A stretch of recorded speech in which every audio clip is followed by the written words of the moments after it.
Mainit ang usapin sa Senate presidency sa pagbubukas ng bawat kongreso.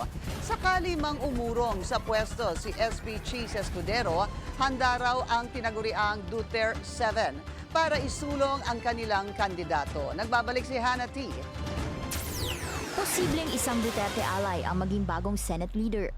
Sabi ni Senator Bato de la Rosa, sakaling ayaw na ni SP Cheese Escudero sa liderato, ready sila to present an alternative.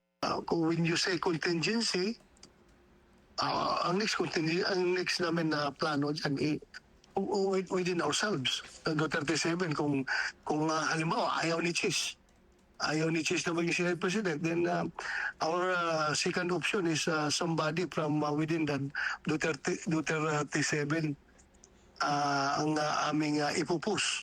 In principle, suportado ngayon ng Duterte Bloc ang leadership ni SP Cheese. Pero sa shortlist, pwedeng maging SP sina Senadora Amy Marcos, Rodante Marcoleta o kaya naman ang isa sa Villar siblings. Kailangan lang ng 13 votes para maging Senate President. Paglilinaw ni De La Rosa, mas gusto nila si Escudero sa pagka-SP, at least compared to other contenders. Soto from the Veterans Bloc and Escudero from the present dispensation, we prefer na ipagpatuloy na ni Senator Cheese yung kanyang liderato. Pero wala naman daw indication kung uurong si SP Cheese, lalo na't sureball na ang pananatili niya sa pwesto.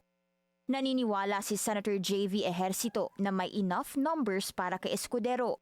Katunayan, umakyat pa nga ang bilang nito base sa isang resolution.